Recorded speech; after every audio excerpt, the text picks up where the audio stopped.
At 22, Alice Osbourne was the sort of girl people called a brick, sensible and responsible, though they were inclined to add that she was pretty when she smiled. She was tall, like her father, the late vicar of Crowmarsh Priors. Her features, brown hair, and air of bookish distraction were also his. She was nothing like her mother, whose early prettiness had faded after years of delicate health and disappointed hopes that her husband would rise higher in the church than an East Sussex country parish. A serious, stolid, only child, Alice had few friends among the village children, except Richard Fairfax, who was 2 years older, also an only child, whose father had been at Cambridge with the vicar. Alice spent long afternoons with Richard and his nanny, playing in the Fairfaxes' garden in good weather and inventing games in the cellars where Richard's father kept his wine when it rained. The Reverend Mr. Osbourne coached Richard in Latin and Greek, and after he was sent away to school, Alice saw him only during the holidays. Each time he came home he seemed handsomer, and by the time they had reached their teens, he had become a god in Alice's adoring eyes. With Richard away and her mother usually indisposed, Alice's main companion and confidant was her father. She was happiest on Saturdays when they rambled across the Sussex Downs, sometimes as far as the coast, and the vicar, who had a lively imagination, indulged his love of local history. He enthralled Alice with stories of the Roman legions who had fortified the coast, pointing out coves where the Vikings might have landed and where 18th-century smugglers had a network of tunnels and caves to bring in contraband, silks and lace and brandy from France.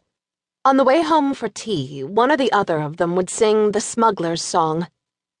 If you wake at midnight and hear a horse's feet, don't go drawing back the blind or looking in the street. Them that asks no questions isn't told a lie. Watch the wall, my darling, while the gentlemen go by. And they took it in turns to recite verses and then joined in the chorus after each one. 25 ponies, trotting through the dark, brandy for the parson, baccy for the clerk, laces for a lady, letters for a spy, and watch the wall, my darling, while the gentlemen go by. Then they would race each other back to the vicarage for tea, and Alice would muffle her laughter in case Mummy was resting. When Alice was sent to boarding school, she missed those outings, and during the holidays these happened less frequently. Gradually it fell to Alice to take over her mother's job of preparing the altar for Sunday service on Saturday afternoons, Mrs. Osborne's only concession to the duties of a vicar's wife. She still saw Richard when he came home, but felt awkward and tongue-tied in his presence, though he never seemed to notice. He and his widowed mother, Penelope, often came to the vicarage for sherry after the service on Sunday morning, while he would chat to Alice and call her old thing. She felt embarrassed later when her father teased her gently about her beau. When Alice came home from school for good, it was clear that the vicar was less well than his chronically ailing wife. Dutifully, Alice followed his advice, trained as a teacher in Brighton, then came home to take over the infants' class at the Crowmarsh Priors school and nursed her father through his last illness. Meanwhile, Richard went to Naval College, and Alice heard eventually that he had been appointed as a naval attaché to someone important in London. Penelope took a keen interest in her son's career and passed any news of him to Alice.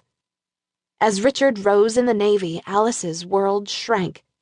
The first Christmas after her father died was a sad little observance.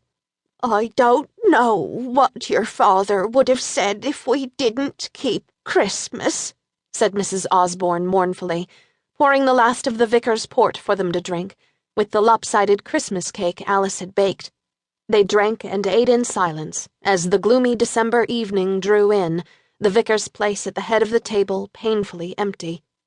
Alice went to bed, feeling too miserable for words.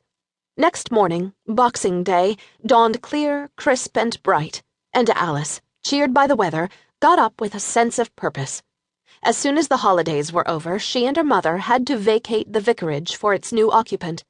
They were moving to a small Edwardian college on the edge of the village, and there was a great deal to be done. Today, Alice planned to pack up her father's study. After breakfast, she left her mother drinking her tea by the range.